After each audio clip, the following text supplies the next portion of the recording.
रामकृष्ण हरी महाराष्ट्र वारकरी ज्ञान चॅनलमध्ये आपणा सर्वांचं मनपूर्वक हार्दिक स्वागत।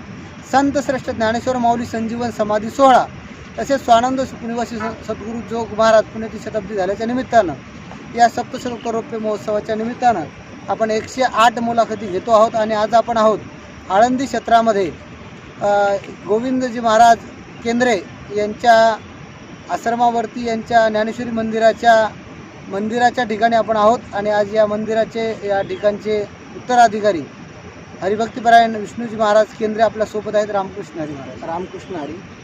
तर आपल्या मुलाखतीचा विषय कळलेला आहे, चर्चा झालेली आहे, तर आपण सुरुवात करूया। पहिला प्रश्न मी तुम्हाला विचारतो की वारकरी संप्रदायामध्ये किंवा बाबांच्या सहवासामध्ये तुमचा पहिला प्रसंग कसा आला, अनुभव? समचरण सरोजम सांद्र नीलाबुदाबम जगनीत पाणी मंडन मंडनानम तरुण तुलसीमाला कंदरम कंज नेत्रम सदैव वसन विठ्ठलम चिंतयामि श्री गुरु सारिका असता पाठीराखा इतरांचा लेखा कोण करी। आज प्रथमतः आमचे पारमार्थिक प्रेमी माधवजी महाराज जाधव आपलं मी सर स्वागत करतो की तुम्ही अथांग परिश्रमातून श्री संत ज्ञानेश्वर महाराज संजीवन समाधी सप्तशतकोत्सव 725 वर्ष या ठिकाणी ज्ञानेश्वरी महाराजांच्या समाधीला होत आहेत।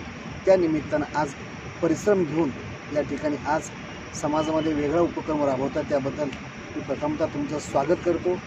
तुम्ही मला जो प्रश्न केला तो या ठिकाणी अतिशय माझ्या जीवनातील महत्त्वाचा आहे, कारण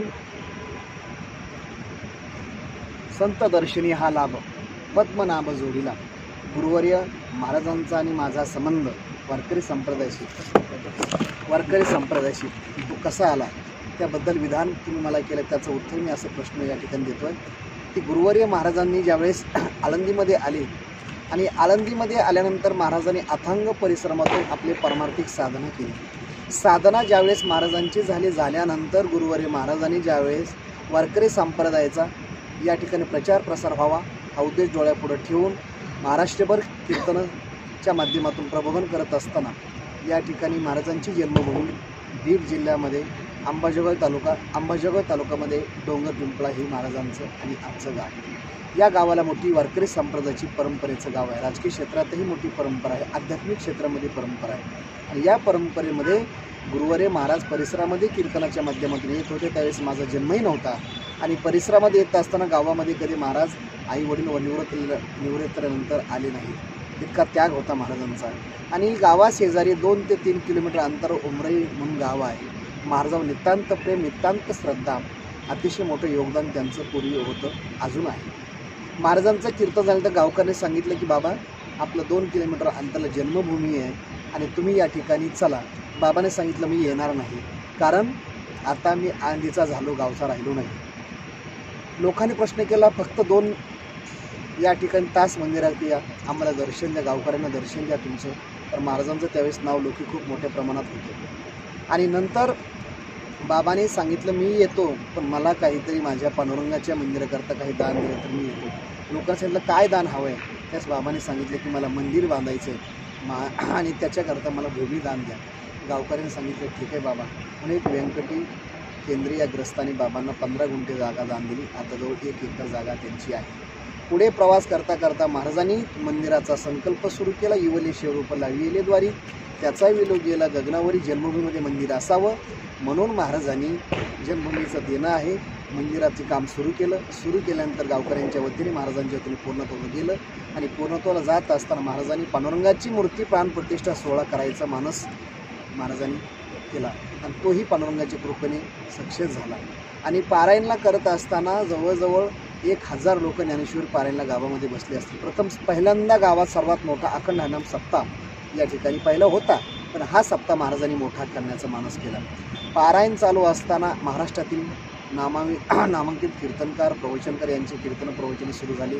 7 दिवस महाराजांनी अखंड अन्नदान तिथे केलं आणि गावच्या प्रत्येक घरचे माणसं पारायणाकरता बसले, त्यामध्ये मी सुद्धा पारायणामध्ये बसल्यानंतर मी पहिली ज्ञानेश्वरीचं दर्शन मला गुरुवर्य महाराजांच्या कृपेने महाराजांच्या परिश्रमातून तिथे मला ज्ञानेश्वरीचं झाल्यानंतर पारायण झाल्यानंतर महाराजांचं अधूनमधून कार्यक्रमाच्या निमित्तानं वर्षाला 1 चक्कर असायची आणि प्राणप्रतिष्ठा सोहळ्याच्या नंतर महाराजांनी येणं जाणं वाढल्यानंतर मंदिराशेजारी गुरांचा गोठ्याकरता वडिलांनी जागा घेतली होती। तिथे जागा घेतल्यानंतर वडिलांनी दुधाचा व्यवसाय असल्यामुळे महाराजाकडे जावं, दूध महाराजांना द्यावं, महाराजांची थोडी सेवा करावी, कारण महाराज कोणाच्या घरी जात नव्हते. ज्याचं प्रेम आहे त्यांनी मंदिरात या आणि मला काही भोजन द्या, हा महाराजांचा शुद्ध मानस होता. त्यापैकी वडील रोज काम झाले की संध्याकाळी अर्धा लिटर दूध महाराजांनी घेऊन देत जात असत. दूध घेऊन गेल्यानंतर महाराजांनी सांगितलं, आता मला या ठिकाणी दूध नको, तुमचा मुलगा मला आळंदीला पाठवा, मुलं घडले पाहिजेत आपल्या गावातील. म्हणून महाराजांनी आईवडिलाकडे प्रश्न केला. महाराजांचा प्रश्न आईवडिलाला नाही म्हणता आला नाही, होई म्हणताना नाही, प्रश्न निर्माण झाला. पण नाईलाजानं सांगितलं, ठीक आहे, मी तुम्हाला आमचा मुलगा देतो. म्हणून दुसऱ्या वर्षी मी स्वतःच मानस केला की आपण आता महाराजांच्या सहवासात राहायला जाऊया. आणि म्हणून आम्ही आळंदीला आमच्या बरेच गावकऱ्यांनी विनंती केली, आळंदीला आपले मुलं असावेत. म्हणून 1999ला मे महिना संपला, जून महिन्याच्या प्रारंभिक अवस्थेमध्ये मी या ठिकाणी आळंदीला गुरुवारी महाराजांच्या सहवासात आलो आणि महाराजांचं दर्शन घेतलं. आणि तिथून पुढं महाराजांना चरणी प्रार्थना केली की महाराज तुम्हीच आमचा पारमार्थिक सांभाळ करा. हा माझ्या जीवनातील पहिली पारमार्थिक वाचा. तर तुमच्या वडिलांनी महाराजांची सेवा करत असताना महाराजांनी तुम्हाला वडिलांकडे मागितलं आणि पुढे तुम्ही बाबांच्या सहवासामध्ये आलात. आळंदीला आल्याच्या नंतर तुमचं शिक्षण जे आहे बाबांकडे झालं, पुन्हा संस्थेमध्ये झालं, तर ते कशा पद्धतीने झालं? मी आळंदीला आल्यानंतर बाबांनी आम्हाला सांगितलं की आता तुम्हाला पहिलं शाळा शिकावी लागेल. पूर्वी काहीच माहीत नव्हतं, काय शिकावं हा प्रश्न होता. मृदंग शिकावं की गायन शिकावं की कीर्तन शिकावं, काहीच माहिती नाही. बाबांनी सांगितलं पहिली कला महत्त्वाची आहे. मग आम्हाला बाबांनी वैद्य महाराजांकडं मृदंग शिकण्याकरता पाठवलं. 5 वर्ष आम्ही वैद्य महाराजांकडे मृदंगाची सेवा झाली. 16 मात्रेची नोकरीपर्यंत माझं शिक्षण झालं. आणि ती शिक्षण घेता घेता नववीचं आम्ही शिक्षण झालं. पुढे कॉलेज जीवन सुरू झालं. पुन्हा महाराजांनी शिक्षण घेतल्यानंतर सांगितलं की आता सर्वात महत्त्वाचं आहे, तुम्हाला जर काही घडवायचं असेल तर जोग महाराज संस्थामध्ये बसावं. कारण महाराजांचे बिरुद वाक्य होते, साधकांनी आळंदीत आल्यानंतर इंद्रायणी स्नान, माऊलीचं दर्शन आणि जोग महाराज वारकरी शिक्षण संस्था हेच मुख्य 3 गोष्टी केल्या पाहिजे. याच्या व्यतिरिक्त दुसऱ्या काही गोष्टी करायच्या नाहीत. नंतर आम्हाला बाबांनी सांगितलं संस्थेमध्ये बसा. संस्थेमध्ये बसा म्हटल्यानंतर मग आम्ही व्याकरण पाठ करायला सुरुवात केली. पहिल्या प्राथमिक व्याकरण परीक्षेमध्ये मला 100 पैकी 180 मार्क मिळाले होते. आणि जोग महाराज संस्थेमध्ये आम्ही बसलो. पहिल्या वर्षाचं शिक्षण पूर्ण झालं, दुसऱ्या वर्षाचं झालं, तिसऱ्या वर्षाचं 4थ्या वर्ष झालं. 4 वर्ष शिक्षण घेताना आमचं परम भाग्य आहे, महान त्यागी गुरुवारांचं दर्शन झालं. गेले दिगंबर ईश्वर विभूती, राहिल्या त्या कीर्ती जगा माझी, वैराग्याच्या गोष्टी ऐकल्या त्या कानी, आता ऐशी कोणी होली नाही. प्रथम आम्हाला वैद्य महाराजांचं दर्शन झालं. विठ्ठल बाबा गुले बाबांच्या मुखातून आम्ही 3रा अध्यायापासून ज्ञानेश्वर ऐकायला सुरुवात केली. व्याकरणाला आम्हाला रामचंद्र बाबा निकम असायचे, मोठे बाबा ज्ञानेश्वरी शिकवायला असायचे. म्हणून आम्ही भाग्यवान समजतो की आम्हाला या गुरुवारांच्या सानिध्यामध्ये ज्ञानेश्वरी, गाथा, पंचदशी, विचारसागर, हरिपाठ, इतर ग्रंथ आम्हाला शिक्षण घेता आली. आणि बघता बघता आमचं 2007ला माझं वारकरी शिक्षण संस्थेतील 4 वर्षाचा पूर्ण शिक्षणाचा क्रम पूर्ण झाला. म्हणजे एकंदरीतच बाबाच्या सहवासामुळं असं झालं की जी आपण आता पुण्यतिथी शताब्दी साजरी केलेली आहे त्या पर्व काळाचा त्याचा साक्षीदार तुम्ही राहिला आहात. म्हणजे थोडक्यात तिथले आता माजी विद्यार्थी तुम्ही आहात. तर या महत्त्वाच्या संप्रदायामध्ये आता 100 वर्ष पूर्ण होणारी एकमेव आपली संस्था आहे, जिथे शिक्षकाला पगार नाही, विद्यार्थ्यांना फीस नाही आणि अविरतपणे चालू असणारी संस्था. त्या संस्थेचे तुम्ही खरोखर पुण्यवान आहात की जे गुरुवारांचं तुम्हाला ज्ञानामृत घ्यायला मिळालं. तर पुढे बाबाच्या जीवनामधले काही आठवणी, काही स्मरणामध्ये असलेले काही आठवणी जरा असतील. प्रथम मी भाग्यवान समजतो की मला पहिलं दर्शन गुरुवारी महाराजांचं झालं. जे महाराज ज्या गुरुकडे शिकले त्यांची पूर्ण पिटिका गुरुवारी महाराजांची अशी होती. गुरुवारी ज्यावेळेस आळंदीला आल्यानंतर वारकरी संप्रदायामध्ये सर्वात मोठा त्याग गुरुवारी महाराजांचा आहे. वर्तमान काळामध्ये कुठलीच परंपरा नव्हती, भूतकाळामध्ये नव्हती, भविष्य काळामध्ये महाराजांनी स्वतः निर्माण केली.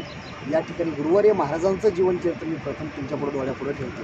तर गुरुवारी महाराज आळंदीला आले. आळंदीला आल्यानंतर इंद्रायणीच्या तीरावर स्नान केलं. इंद्रायणीमध्ये माऊलीच्या समुद्र डोकं ठेवलं.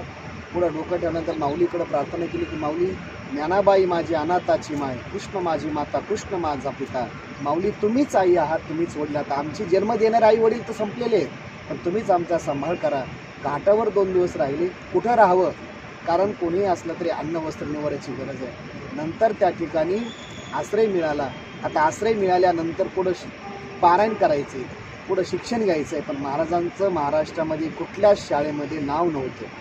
निरक्षर महाराज होते. ही तुम्हाला सर्वात महत्त्वाचं सांगतो. म्हणजे बाबांचं शाळेचा संबंध शाळेत नव्हतेच, कारण पूर्वी महाराजांची परिस्थिती गरीब होती. हा. रोज दिवसा शेतामध्ये काम करावं, लोकांकडे मजुरी करावी, संध्याकाळी ज्या घरी राहावं ते घरामध्ये पाऊस आला तर पाणी पडावं, तर महाराजांच्या आईने महाराजांना या घरून त्या घरामध्ये ठेवावं आणि ती रात्र काढावी, ही त्यांची बाह्य सुरुवातीची प्राथमिक अवस्था. मग महाराजांनी विचार केला, दिवसा गुळं राखायचे, संध्याकाळी ज्याच्याकडे राहतो आपण ती पाणी भरायचं, लोकांचं किती दिवस काम करायचं, हे त्याच्याकरताच घालायचं का. मग आंधीला आलेले आहेत आणि पुढं शाळेत त्यामुळं नाव नव्हतं. माऊलीच्या समाधीवर डोकं ठेवलं, पुन्हा डोकं ठेवलं. आणि ज्ञानेश्वरीला वाचण्याकरता सुद्धा ज्ञानेश्वरी घेण्याकरता पैसे नव्हते. मग लोकांकडनं पैसे घेऊन ज्ञानेश्वरी घेतली आणि अजनवर्षाखाली ओम नमोजी अध्याय इथपासून सुरुवात, माऊली माऊली माऊली प्रत्येक अक्षरावर बोट ठेवून माऊली माऊली करत करत पारायणाला सुरुवात केली. आणि पारायणाला सुरुवात करता करता 108 पारायणाचा पूर्ण संकल्प गुरुवारी महाराजांचा पूर्ण झाला. पूर्ण झाल्यानंतर पुढे आता जोग महाराज संस्थेमध्ये बसायची उत्कंठा होती, जिज्ञासुवृत्ती होती. संस्थेमध्ये तर व्याकरण परीक्षा पास झाल्याशिवाय प्रवेश नव्हता. मग या ठिकाणी पुढे व्याकरण पाठ केलं, गोकणपट्टीनं पास झाले. पुढं विठ्ठल बाबा चौधरी बाबांनी त्यांना जवळ केलं आणि जोग महाराज संस्थेमध्ये या ठिकाणी नंबरने बाबा राहिले. 4 वर्ष बघता बघता झाले. त्या 4 वर्षामध्ये सर्वात महत्त्वाचं गुरुवारी महाराजांना या ठिकाणी सहकार्य गुरुकृपा वैद्य बाबांनी स्वतःचे धोत्र केंद्रीय महाराजांना बाबांना द्यावेत आणि धोत्र देऊन या ठिकाणी तुम्ही शिक्षण पूर्ण घ्या आणि 4 वर्ष बघता बघता निघून जातील, 4 वर्षे काढा असा वैद्य महाराजांचा गुलेबाबांचा आग्रह. आणि म्हणून या ठिकाणी 4 वर्ष पूर्ण झाले. आणि पूर्ण झाल्यानंतर पुढं प्रश्न पडला महाराजांना, संसार करावा की परमार्थ करावा. आता संसार करायचा आहे तर आपल्याला संसाराचा या ठिकाणी वीट आलेला आहे. अर्थात अनेक जन्म मागे बहुता जन्म ह्याची करीत आलो आम्ही, अनेक जन्म संसारच केला. आता आपण फक्त परमार्थ करायचा आणि तोही माऊलीचा संसार करायचा. आजी संसार सुफल झाला गे माये, देखील पायी विठोबाचे, तो संसार करायचा महाराजांनी मानस केला. आणि मग नंतर महाराजांनी चाकण या ठिकाणी चक्रेश्वर मंदिरामध्ये 108 पारायणचा संकल्प केला. सामुदायिक पारायण कशी केली, फक्त आम्हाला पैसे नका देऊ, लोकांना जेवण करा. डोक्यावर ज्ञानेश्वरी घेऊन 108 पारायणं गुरुवारी महाराजांनी पुणे जिल्ह्यामध्ये पारायण केले. आणि बघता बघता तोही माऊलीचा संकल्प पूर्ण केला. आणि पुढे महाराजांना लोकांनी सांगितलं की महाराज आता या ठिकाणी पारायण झाले, आता आपण काहीतरी परमार्थिक कार्य केलं पाहिजे, म्हणून आपण आता जागा घेऊ. गुरुवारी महाराजांनी प्रथम 5 गुंठे जागा घेतली. ते घेतल्यानंतर 10 गुंठे झाले. पुढं लोकांनी सांगितलं महाराज आपण दुसऱ्याच्या दिंडीत चालतो, आता आपण स्वतः दिंडी काढूया. महाराज म्हणले नको, आता उपाधी आपल्याला या ठिकाणी परमार्थ करण्याकरता माऊलीने जागा दिली. लोकांच्या आग्रस्तव महाराजांनी प्रथम दिंडी काढली. तर पहिल्यांदा दिंडी काढल्यानंतर सामुदायिक दोघांमध्ये दिंडी काढली. रोकडोबा मठ आणि केंद्रीय महाराजांचं 1 टँकर दोघा दिंडीला असायचं, 1 ट्रक दोघांमध्ये असायची. दिंडी केली आणि आज बघता बघता आपल्या दिंडीमध्ये 6000 लोक या ठिकाणी वाटचालला असतात. पण आता त्याहीपेक्षा मी भाग्यवान समजतो की गुरुवर्य महाराजांचा सहवास मला लाभला. जे गुरुवर्य महाराज ज्या गुरुवर्याकडे शिकले त्या गुरुवर्यांचाही मला सहवास लाभला. महाराज नेहमी सांगायचे, बुवा जोग महाराज संस्था ही आपली आई आहे, फक्त आईची सेवा जेवढी करता येईल तेवढी करा. आणि हे महाराजांचं मुख्य हेतू होता. महाराजांनी शेवटच्या श्वासापर्यंत जोग महाराज संस्थेतलं कुठलाही या ठिकाणी प्रमाण असेल, आज्ञा असेल, कुठली या ठिकाणी सेवा कधी महाराजांनी सुनली. माऊलीची सेवा म्हणजे जोग महाराजांची सेवा असायची, श्रद्धा असायची, निष्ठा असायची.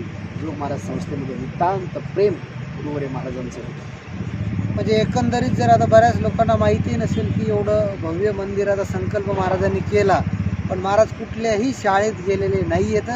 ज्ञानेश्वरीवर बोट ठेवून माऊली माऊली म्हणून पुढं माऊलीनं खरोखर त्यांना ज्ञान दिलं. आणि संप्रदायाचं ज्ञान दिल्याच्यानंतर माऊलीची समाधी आणि जोग महाराज संस्था या दोन्ही ठिकाणी निष्ठा ठेवल्यामुळे महाराजांच्या जीवनात जे काही करायचे ह्या 2 गोष्टीशिवाय काही करायचं नाही हे ठरलं. पुढे एवढंच न करता महाराजांनी तो जो ज्ञानाचा ठेवा होता तो इतरांनी वाटला. म्हणजे 108 पारायण परिसरात पुणे जिल्ह्यामध्ये घडून आणले. म्हणजे खऱ्या अर्थाने ज्ञानोबारायांचं जे ज्ञान होतं ते लोकांपर्यंत पोहोचण्याचं काम, महत्त्वाचं जर काम असेल, केवळ आपण सप्ताह करून कीर्तन करून एका तासापुरतं माणसाला बदलू शकत नाही. तर ते वाचन केलं पाहिजे, चिंतन केलं पाहिजे, मनन केलं पाहिजे. या गोष्टीकडे महाराजांनी लावल्यामुळे साहजिकच लोकांना वाचनाची गोडी निर्माण झाली. पण हे जे करत असताना आता महाराजांच्या जीवनातील हा प्रसंग एक आश्चर्यकारक आहे की जेव्हा महाराजांना कुठलाही आसरा नव्हता की इंद्रायणीच्या काठाला राहून बाबांनी माऊलीवर एवढी निष्ठा ठेवली की महाराजांना ज्ञान प्राप्त झालं आणि त्या ज्ञानाचं स्वरूप. पण ज्ञानेश्वरी मंदिर जे बाबांनी निर्माण करण्याची संकल्पना केली, पारायण ज्ञानेश्वरी नितांत श्रद्धा होतीच, पण या मंदिराबद्दलची काही तुम्हाला काही कल्पना बाबा? महाराजांचं जीवन जर पाहिलं आपण तर खूप त्यागातून गेलं. महाराजांनी परमार्थाकरता जागा घेतली. तुका म्हणे येते भजन प्रमाण, काय थोरपणं जागा येते. भजनाकरता जागा घेतली आणि सर्वात महत्त्वाचं जीवन होतं महाराजांचं. विद्यार्थी जीवनामध्ये महाराजांनी खूप त्याग केला होता. तर त्यांना खूप मोठे संत भेटले होते. जयराम बाबा भोसले बाबा त्यागी होते. त्यांच्या नितांत श्रद्धा विद्यापीठामध्ये राहून महाराजांनी अतिशय त्रास केला होता. म्हणून महाराजांनी 10 गुंठे जागा केवळ विद्यार्थ्याकरता, अजूनही आपल्या संस्थेमध्ये एकही ग्रस्ती माणूस नाही आहे, पूर्ण शिक्षण लाईट बिलसुद्धा कधी विद्यार्थ्याकडून घेतलं नाही. पुढे करता करता महाराजांनी वारकरी संप्रदायामध्ये काही भक्तीचे साधनं सांगितले जातात. त्यापैकी सुखे सेव ब्रह्मानंदा, जवळ हे सकळ सिद्ध आहे, हात चालावया पाही, पादो पवित्र वेदी तीर्थयात्रा. भक्तीचं काही साधन सांगितलं, तीर्थयात्रा. म्हणून गुरुवारी महाराजांनी पहिल्या तीर्थयात्रा बसनी सुरुवात लोकांच्या अग्रस्त करायला सुरुवात केली, जेणेकरून त्यांनाही घडावं आणि आपल्यालाही या ठिकाणी क्षेत्राचा लाभ मिळावा. महाराजांनी चारधाम यात्रा जवळजवळ 32 ते 35 वेळामध्ये चारधाम यात्रा गुरुवारी महाराजांनी पूर्ण केल्या. चारधाम यात्रा करता करता उत्तर प्रदेशमध्ये रामचरित्र मानस या पूर्ण ग्रंथाचं या ठिकाणी मार्बलवर कोरायचं काम महाराजांनी डोळ्यापुढे आणलं, बघितलं. पुढं तिथे संकल्पना केली, गीता मंदिर पाहिलं, रामचरित्र मानस पाहिला आणि संकल्पना केली, अरे ज्ञानोबारायांचा प्राण ज्ञानेश्वरी आहे, आपल्याकडे मुख्य ग्रंथ ज्ञानोबाराय ज्ञानेश्वरीचा आहे, दात्याचं आपल्याकडे का नसावं. पण पुन्हा तुम्हाला सांगेल, तुम्हालाही माहिती असावं, महाराष्ट्राला माहिती असावं, महाराष्ट्रामध्ये शिलालेखीचे पहिले जनक या ठिकाणी गुरुवारी गोविंद महाराज केंद्रे महाराज आहेत. म्हणून महाराजांनी संकल्पना केली की आता आपल्याला ज्ञानेश्वरीचं मंदिर करायचं आणि गाथ्याचं मंदिर करायचं आहे. म्हणून या ठिकाणी पहिल्या मजल्यावर ज्ञानेश्वरी पूर्ण असावी आणि दुसऱ्या मजल्यावर गाथा कोरावा हा महाराजांचा मानस होता. पण ते कोरायची संकल्पना सुरू केली. महाराष्ट्रामध्ये ती बातमी कळाली. नंतर मगर महाराजांनी ज्यावेळेस गुरुवारी महाराजांचा संवाद झाला, मगर महाराजांनी सांगितलं की तुम्ही ज्ञानेश्वरी मंदिर, ज्ञानेश्वरीचं मंदिर आळंदीमध्ये करा आणि गाथा मंदिर जर तुम्ही सांगितलं आम्ही गाथा मंदिर इकडे बांधू. महाराज म्हणले ठीक आहे, तर गाथा मंदिर म्हणजे तुकोबारायांच्या ठिकाणी वैभवामध्ये भर पडणारी आहे, तिकडे या ठिकाणी मगर महाराजांचा संकल्प होता, तिकडे गाथा मंदिर सुरू झालं आणि ती संकल्पना आता पूर्ण त्या ठिकाणी आमचे पूजनीय आदरणीय पांडव महाराज गुले बाबांच्या माध्यमातून पूर्ण आज वारकरी संप्रदायामध्ये भर पाडणारी 2 मंदिर आहेत, गाथा मंदिर आणि ज्ञानेश्वरी मंदिर. तिकडे पूर्ण तोडलं गेलं. ज्ञानेश्वरी मंदिर आळंदीमध्ये व्हावं हा महाराजांचा शुद्ध हेतू होता. कारण अनेक संतांचे मंदिर आहे, देवाचे मंदिर आहेत, माझ्या माऊलीचं का नसावं. ते हे माय ज्ञानेश्वरी संत जना माहेश्वरी, भावाक्षराची गाठी ब्रह्मज्ञानाने गोमती, नामामने ग्रंथ श्रेष्ठ ज्ञानदेवी, एक तरी होवी अनुभवावी. म्हणून महाराजांनी पहिली संकल्पना महाराष्ट्रामध्ये आणली, ज्ञानेश्वरी कोरायचं नव्हे, अक्षर कोरायचं. आणि ती संकल्पना सुरू करता करता महाराजांनी अथांग परिश्रमातून 1-1 रुपया गोळा करून, तुम्हाला सांगेल, जोळीमध्ये मधुकरी मागून कीर्तनामध्ये जोळी फिरवावी आणि जोडीमध्ये जेवढे काही दक्षिणे ती मंदिराकरता खर्च केली. आणि खर्च करता करता मी एवढं सांगेल की या ठिकाणी जगाच्या कल्याणा संतांची होती, देहकष्टविती परोपकारे, परोपकार करण्यामध्ये महाराजांचा एवढा त्याग होता की या ठिकाणी डोळ्यामध्ये अश्रू येत आहे की महाराजांनी एवढा त्याग केला की स्वतःच्या जीवाला कधी 10 रुपयाची वस्तू खाल्ल्या नाही, कधी सफरचंद कधी खाल्ल्या नाहीत. खायची इच्छा झाली तर महाराज काकडी घ्यायचे आणि 15 काकडी का घ्यायचे, ती 4-5 माणसं गाडीत असायची. काकडी 10 रुपयाला 1 किलो येते, सफरचंद 50-60 रुपये किलो असतात. त्याच्यापेक्षा मग आपण जर काकडी घेतली तर पोट भरतं आणि सफरचंदला पैसे जातात, त्याच पैशामध्ये माझ्या मंदिरला वाळू लागेल, सिमेंट लागेल. म्हणून अथांग परिश्रमातून ज्ञानेश्वरी मंदिराची संकल्पना महाराजांनी केली. करता करता शरीराने या ठिकाणी साथ देत नाही, कारण शरीर दुःखाचे पोटार आहे, ते रोगाचे भांडार आहे. अनेक आजार सुरू झाले. आजार सुरू करता करता या ठिकाणी गुरुवारी महाराजांना असे अनेक आजार झाले. महाराजांचे बायपास करायचे ठरलं, तर बायपास करता करता बँकेमध्ये 5 ते 10 लाख रुपये होते. पण महाराजांनी ते या ठिकाणी बायपास करायचे नाकारले. भक्त परिवाराने सांगितलं बाबा मला आता या ठिकाणी बायपास करावी लागेल. बाबांनी सांगितलं नाही, मी जर बायपास केली तरी धर्माचे पैसे माझ्या लोकांनी दिलेले आहेत, त्या पैशावर मी करणार नाही. पण लोकांचे आग्रह असेल तर मी तुमचा आग्रह मानाय तयार आहे, तुम्ही खर्च करा. मी आता गाडीत बसतो आणि मग ज्ञानोबाऱ्यांच्या ज्ञानेश्वरचं काम हातात चालू आहे. अनेक लोकांनी सांगितलं बाबा पैसे बँकेत तुम्ही महत्त्वाचे, तर आम्हाला पैसा महत्त्वाचा नाही, तुमचं शरीर महत्त्वाचं आहे. बाबा म्हणले मी जरी महत्त्वाचा असेल तर मला धर्माचा पैसा खर्च करायचा नाही. तुमची इच्छा असेल तर मी बायपास करायला तयार आहे. आणि मग मुंबईला बायपास केलं आणि त्या ठिकाणी श्री गजानन घोगे, माजी आमदार हिंगोली, बबनदादा पाचपुते साहेब असे अनेक बाबांचे आमदार खासदार शिष्य होते. त्यांना सांगितलं की मला बायपास करायचं लोकांनी. आणि ते आमच्या भक्त परिवारातून गुरुवारी बाबांचं बायपास केलं. पण 1 रुपयाही गुरुवारी महाराजांनी स्वतःच्या शरीराकरता लावला नाही. ते कार्य करता करता महाराजांनी आज जागतिक कीर्तीचं मंदिर व्हावं. कारण गुरुवारी महाराजांचा सर्वात महत्त्वाचा आहे की महाराजांनी कुठलीच संकल्पना छोटी केली नाही.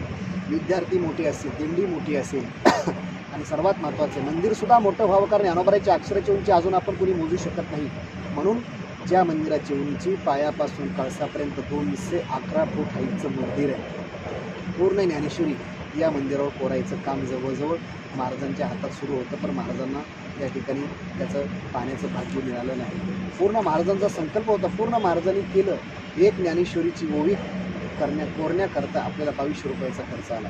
एका भिंतीचा खर्च 1 लाखाचा, एका माणसाने ₹1,00,000 दिले. सामुदायिक आला ज्याने अखंड 3 लाख रुपये दिले. त्याचं पूर्ण नाव, आईवडिलाचं नाव, परिवाराचं नाव तिथे त्या भिंतीवर लावलेलं आहे. ज्याने 3 लाख रुपये दिले त्या भिंतीखाली त्याचं मार्बलमध्ये नाव लावलेलं आहे. आणि पूर्ण ज्ञानेश्वरीचा खर्च 3,62,00,000 रुपये फक्त ज्ञानेश्वरीचा कोरायचा खर्च या संस्थांना आलेला आहे. आणि अतिशय परिश्रमातून, त्यागातून गुरुवारी महाराजांनी मंदिराची संकल्पना, मंदिराची उभारणी, मंदिराचा त्याग आणि अतिशय शेवटचा श्वाससुद्धा महाराजांनी या मंदिरामध्ये ज्ञानोबाऱ्याच्या ज्ञानेश्वरीकरता घेतला. कारण ज्ञानोबाऱ्याच्या ज्ञानेश्वरी खूप महाराजांना दिलं. महाराज म्हणले मला याच्याकरताच जीवन जगायचं आहे की ज्ञानोबाऱ्यांच्या ज्ञानेश्वरीकरताच माझा शेवटचा श्वास मंदिरात गेला पाहिजे. म्हणून आज बघा कुठूनही जर बघितलं तर जागतिक कीर्तीचं मंदिर या ठिकाणी साकार होतं आहे. आणि त्याचे मुख्य शिल्पकार गुरुवर्य गोविंद महाराज केंद्रीय बाबा आहेत. तर बाबांच्या हा सर्व प्रसंग ऐकल्यानंतर असं लक्षात येतं की तुम्ही बोलले सुरुवातीला की संसार करायचा तर ज्ञानोबारायांचाच करायचा. म्हणजे आज जे काही ज्ञानोबारायांचे 4 ग्रंथ आहेत, हरिपाठ, ज्ञानेश्वरी, अमृतानुभव आणि चांगदेव 65, त्यापैकी ज्ञानेश्वरी ग्रंथाचा पूर्ण ज्या अक्षरांनी बाबांना ज्ञान दिलं, ओळख दिली, आत्मकल्याणाचा मार्ग मोकळा करून दिला. तर बाबांनी मिळालेला, अगदी तुम्ही सांगितलं पोटाला भूक जरी लागली तर काकडी खाऊन पोट कसं भराल कमी खर्चामध्ये आणि माझ्या मंदिरासाठी पैसे कसे राहतील, ही तळमळ सामान्यजण कोणी करू शकत नाही. त्याला उच्च कोटीची साधनाच ते ज्याच्या जीवनामध्ये आहे तीच व्यक्ती करू शकते. तर बाबांनी एवढं केल्याच्या नंतर ह्या ज्ञानेश्वरी मंदिराचं आपण म्हणतो माझा मराठाची बोल कौतुके परी अमृतातेही पैजाशी जिंके, 80 अक्षरे रसिके मिळविन. आणि ती अक्षरं लोकांना स्पष्ट दिसावी, आल्यानंतर वाचता यावी आणि अजरामर राहावी.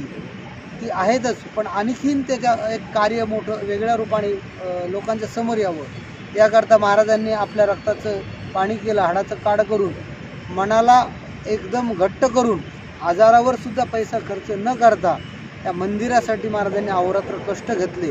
आणि आता त्या मंदिराचं जे काम आहे, आता तिथं कुठला टप्पा राहिला की काम कुठल्या टप्प्यावरती येऊन थांबले? आता ज्ञानेश्वरीची संकल्पना महाराजांनी केली. पूर्ण महाराजांनी मंदिराचा साचा उभा केला. राष्ट्रानंतर आम्ही केलं. ज्ञानेश्वरीची संस्थांच्या माध्यमातून आम्ही केंद्र महाराज संस्थान विश्वस्तांच्या माध्यमातून, भक्त परिवाराच्या माध्यमातून बाबा गेल्यानंतर आम्ही ज्ञानेश्वरी कोरली. आणि कोरल्यानंतर पुढं लक्षात आलं की आता काही थोडीशी जागा शिल्लक आहे. म्हणून पुन्हा या ठिकाणी चांगदेव 65 सुद्धा या मंदिरात आपण कोरलेली आहे. ही सामान्य लोकांना जास्त माहिती नाही आहे, पण ज्ञानेश्वरी कोरली. आता अंतिम टप्प्यातलं ध्येय आहे, कारण खूप मोठा प्रोजेक्ट आहे. कारण 1-1 रुपया गोळा करून महाराजांनी या ठिकाणी काम केलं. 2च माणसं जगामध्ये काम करू शकतात, एक लक्षाधीश आणि एक भिक्षाधीश.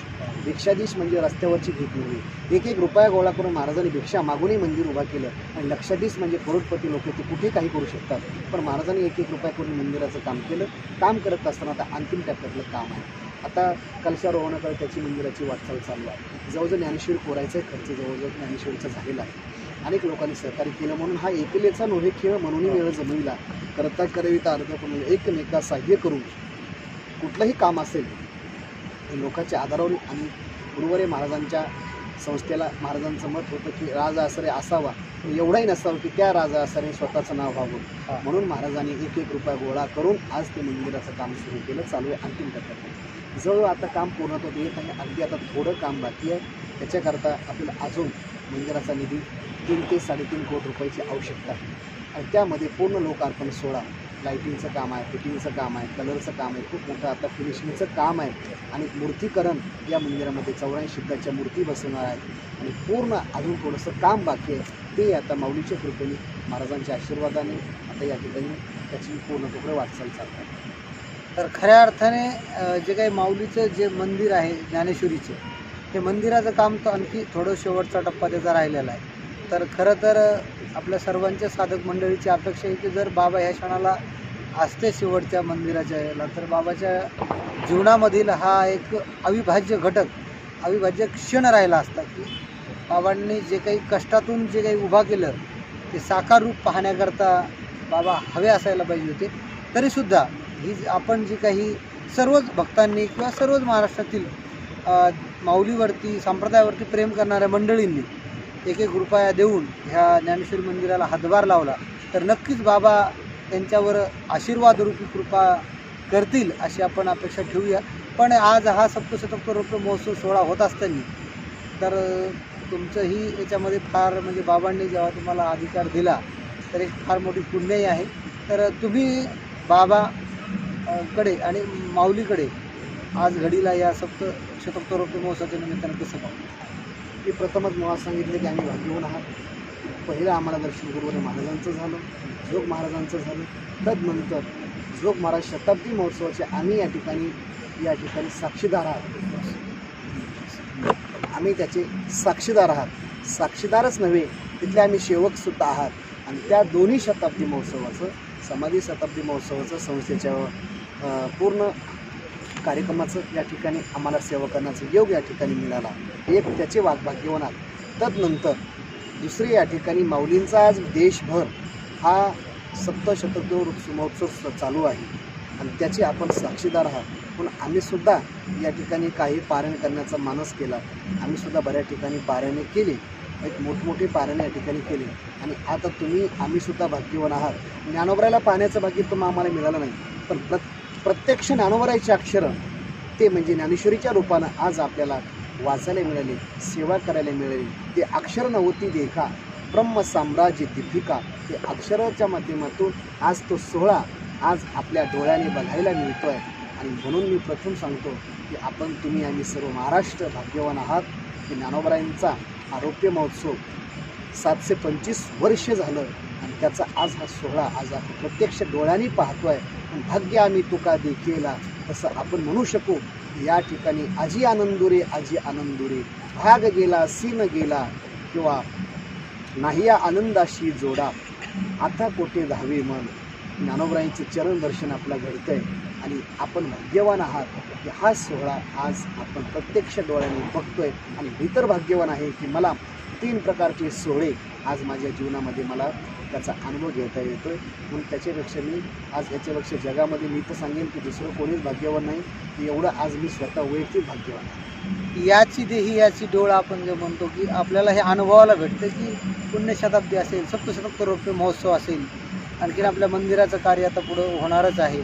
तर या सर्व प्रसंगावरती पुन्हा विधान करतोय की आपल्याकडनं संप्रदाय वाढणार नाही, तरी नाही वाढला तरी चालेल, परंतु आपल्याकडनं कुठल्याही संप्रदायाचं अधपतन होऊ नये ही सर्व माझ्या तरुणांना विनंती आहे. आणि येणाऱ्या काळामध्ये प्रत्येकाने आपली जी परंपरा आहे त्याचं जतन करावं.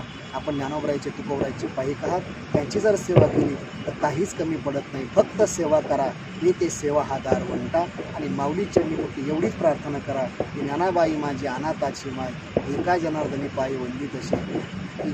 सेवा जर केली तर माऊली एवढं देतात, एवढा अधिकार बनवतात, नाही देखील ते मिळे भोग सुखाचे सोहळे की आपण कल्पना करू शकत नाही. एवढं ज्ञानोबराय देतात, पुढे देणार आहेत. माझ्या सर्व तरुणांना विनंती की आता येणाऱ्या काळामध्ये सर्वांनी या संप्रदायामध्ये यावं, भक्तिरसाचा आनंद घ्यावा आणि आनंद घेता घेता तोही आनंद इतराला द्यावा आणि देत असताना फक्त सर्वात महत्त्वाचं त्यागातून आपण काही जतन करूया एवढीच मी सर्व तरुणांना या ठिकाणी उपदेश न करता विनंती करेन. तर या सप्तशतक रौप्य महोत्सवानिमित्त महाराजांनी सांगितलं की बाबा मी उपदेश करण्यापेक्षा माझं जीवन कसं बदललं हेच एक आदर्श तुम्हाला सांगतो की माझ्या जीवनात जे परिवर्तन झालं आहे तर हे सर्वच गुरुवरांच्या मंडळीच्या आशीर्वादाने ज्ञानेश्वर माऊलीच्या कृपा आशीर्वादाने झालेलं आहे. तर महाराष्ट्रातील अनेक तरुण मंडळींना आव्हान महाराजांनी केलेलं आहे की तुम्ही नक्कीच संप्रदायामध्ये येऊन एक ज्ञानेश्वरीचं पारायण गाथाचं पारायण असेल हे करा, चिंतन करा, मनन करा आणि आपल्या जीवनात असलेला अंधकार घालवा आणि खऱ्या अर्थाने संप्रदायामध्ये येऊन तुमच्या जीवनाचं कल्याण करा.